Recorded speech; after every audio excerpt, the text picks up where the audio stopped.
Assalamualaikum warahmatullahi wabarakatuh. Halo adik-adik semua, ketemu lagi dengan Pak Guru SD. Kita akan belajar kembali untuk pendalaman materi kelas 4 kurikulum 2013 tema 1 ya.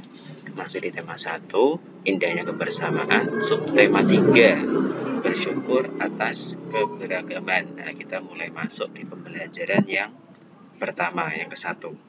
Ya, untuk di sub 3 ini. Apa sih Pak Guru yang dipelajari? Yang akan kita pelajari pada pembelajaran 1 itu yang pertama yaitu gagasan pokok dan gagasan pendukung dalam teks lisan. Nah, kalau kemarin kita telah belajar tapi secara teks tertulis, nah ini secara teks lisan untuk menentukan gagasan pokok dan gagasan pendukung. Kemudian yang kedua, makanan tradisional sebagai identitas bangsa Indonesia. Yang ketiga, pemantulan dan penyerapan bunyi. Sudah siap belajar adik-adik? Sudah, yuk mari kita masuk ke materi yang pertama. Pada materi yang pertama ini untuk pembelajaran pertama ya, itu muatannya bahasa Indonesia. Kita masuk pada materi gagasan pokok dan gagasan pendukung dalam teks lisan bagian 1. Teks lisan adalah teks yang dibacakan.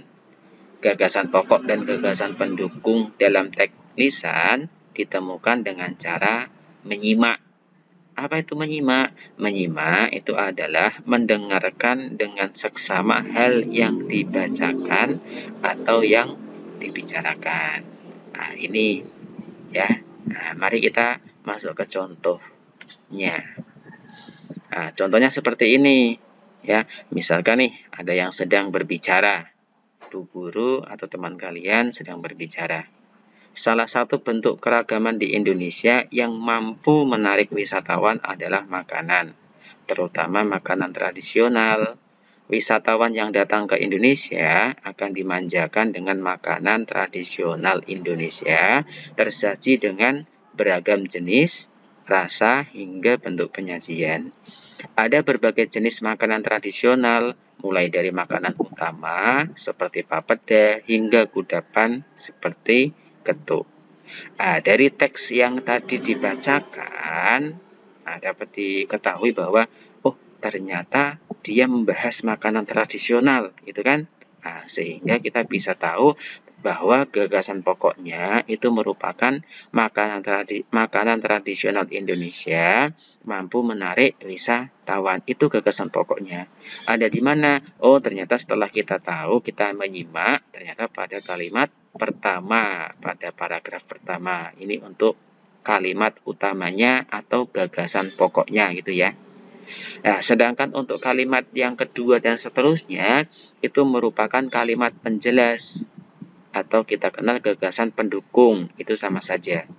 Dari gagasan pendukung ini atau kalimat penjelas ini kita bisa kelompokkan ternyata yang mendukung yang pertama itu adalah makanan tradisional khas daerah dapat memanjakan wisatawan.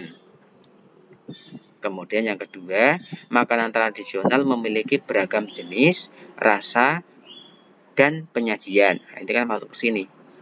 Nah, itu masih di kalimat yang kedua. Ada dua gagasan pendukung kan. Kemudian yang ketiga, jenis makanan tradisional berupa makanan utama hingga kudapan. Nah, itu kalau misalkan dilihat baik-baik kan sudah sampai di sini hingga kudapan, itu kan masuk ke kalimat yang ketiga. Itu ya. Nah, jadi inilah cara menentukan gagasan pokok dan gagasan pendukung pada suatu bacaan. Jadi perhatikan dan simaklah baik-baik. Nah, sampai di sini untuk materi pertama. Selanjutnya kita akan lebih mengenal kembali tentang makanan tradisional sebagai identitas bangsa Indonesia. Jadi Indonesia ya jadi itu kaya akan keragaman budaya. Salah satunya berupa makanan tradisional. Apa saja sih Pak untuk makanan tradisionalnya? Yang pertama mungkin adik-adik sudah kenal, itu nasi timbel, itu dari Jawa Barat. Nah, nasinya seperti ini ya. Nah, nasinya dibungkus daun pisang. Beras yang digunakan adalah beras bagoto, yaitu beras merah campuran. Nasi timbel terdiri dari nasi, ikan, goreng, tempe, sambal terasi, dan lalapan. Gitu. Itu nasi timbel. Kemudian ada juga makanan tradisional yang kedua, yaitu nasi jinggu. Nah, nasi jinggu ini dari Bali, ya.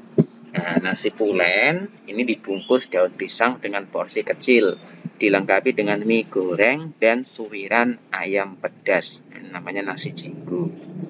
Kemudian yang selanjutnya itu adalah papeda. Nah, papeda ini dari Papua. Jadi papeda ini itu terbuat dari bubur sagu. Nah, dari sagu adik-adik.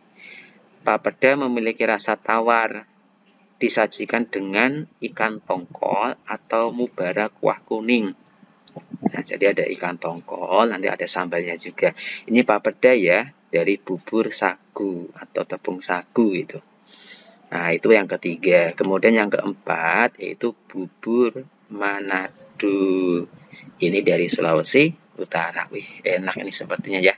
Nah, jadi bubur putih ini yang berisi campuran jagung manis, ada labu, ada kangkung, ada bayam, dan kaldu ayam.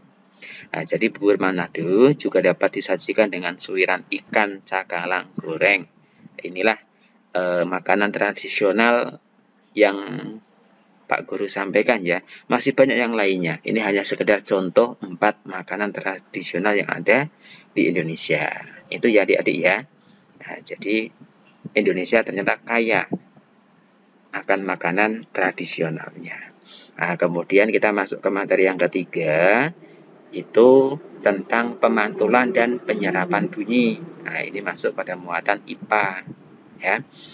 Bunyi itu dapat dipantulkan jika mengenai benda keras seperti kaca, dinding, dan logam.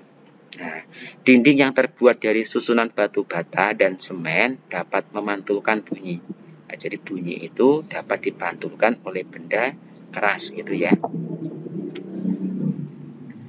Nah, bunyi juga dapat diserap jika mengenai benda lunak. Nah, tadi kalau benda keras dia diapain? Dipantulkan. Iya. Kalau benda lunak itu dia bunyinya itu diserap. Nah, seperti karpet, karet, busa, dan kertas. Nah, jadi adik-adik kalau adik-adik masuk ke bioskop, nah ini biasanya lantai dan dinding ruang pertemuan dilapisi karpet. Di bioskop itu kan banyak karpetnya, ya kan? Nah, ini tujuannya untuk menyerap atau meredam bunyi sehingga dari dalam ruangan menjadi tidak bising atau terdengar hingga keluar ruangan. Nah, jadi kalau dindingnya, lantainya semuanya dilapisi oleh karpet, busa, ya kan? Nah, itu nanti yang suara yang di dalam sini, nah, itu tidak bising bunyinya, tidak saling memantul-mantul gitu. Dan yang mendengar hanya di dalam ruangan ini, tidak sampai keluar ruangan. Seperti itu.